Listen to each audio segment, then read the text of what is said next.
Isang patibong ni Duterte ang kanyang pagsama sa Netherlands at nahulog. Ang PNP at Marcos administration, hindi lingid sa kaalaman ng marami na matagal, nang matalas ang pananaw ni dating Pangulong Rodrigo Roy Duterte. Pagdating sa larangan ng politika at estratehiya, at sa nangyari kahapon kung saan siya ay agad gustong dalhin sa Netherlands nang hindi dumaan sa tamang proseso, tila malinaw na nagtagumpay siya sa isang napakaingat na bitaglaban sa kasalukuyang administrasyon at sa Philippine National Police, PNP. Ang paglabag sa Rome Statute at ang poisonous tree, isa sa pinakamahalagang aspeto ng batas sa International Criminal Court ICC, ay ang pagsunod sa Article 59.3 ng Rome Statute na nagsasaad na ang sinumang inaresto ay may karapatan munang dumaan sa korte ng kanilang sariling bansa para sa interim release o pansamantalang paglaya habang inaayos ang proseso ng pagsuko. Ang competent authority sa kasong ito ay ang Hukuman Supreme Court PH ng Pilipinas at ang custodial state ay ang Pilipinas din. Ngunit wala ang nangyari. Isinakay sa eroplano si Duterte papunta sa Netherlands nang hindi man lang dumaan sa tamang proseso. Ito ay isang malinaw na paglabag sa batas ng ICC mismo. Ibig sabihin, anumang kasunod na hakbang mula sa paglilitis hanggang sa anumang hatol ay maituturing na fruits of a poisonous tree. Sa madaling salita, kung ang mismong pagkakaaresto ay may depekto, lahat ng ebidensyang susunod ay maaaring ibasura. Ang pakana ni Duterte. Bakit hinayaan niyang mangyari ito? Maraming nagtatanong, bakit hindi lumaban si Duterte? Bakit tila tanggap niya ang nangyari? Ang sagot ay makikita sa mismong mga salitang kanyang binitiwan. Naiintindihan ko mga yan dahil trabaho nila ito.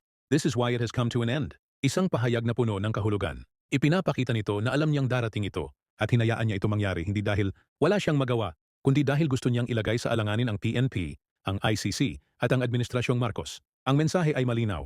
Ang PNP at ang gobyerno mismo ang lumabag sa due process.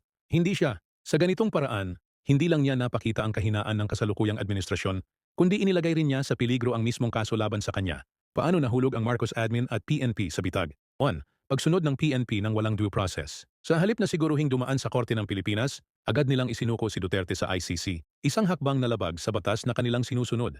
Tacobon, pagkawalang kibo ng administrasyon. Sa halip na ipagtanggol ang soberanya ng bansa at igiit ang tamang proseso, tila hinayaan lang ng gobyerno na mangyari ito na nagpapakita ng kanilang kahinaan sa pandaigdigang entablado. 3. Pagtibay ng argumento na may bias ang ICC dahil sa hayagang paglabag sa Article 59.3. Lumakas ang argumento na ang ICC ay hindi patas at ginagamit lamang laban sa mga pinunong hindi kaalyado ng kanluran.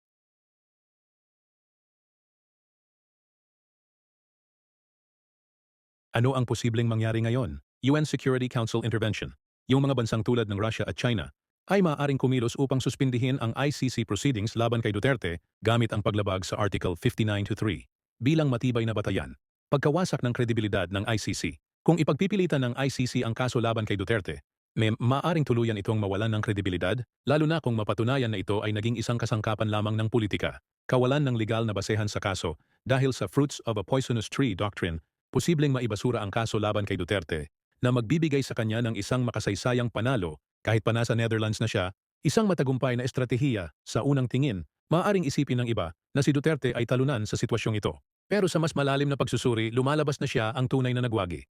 Hinayaan niyang mahulog ang PNP at ang Marcos administrasyon sa isang bitag na sila mismo ang lumapastangan sa batas. Isang hakbang na maaaring magresulta sa pagbagsak ng mismong kaso laban sa kanya. Kung sakaling ito ang maging dahilan ng pagbagsak ng kredibilidad ng ICC, masasabi nating nagtagumpay si Duterte sa pinakamalaking laban ng kanyang buhay, hindi sa pamamagitan ng dahas, kundi sa pamamagitan ng isang maingat at matalinong estratehiya.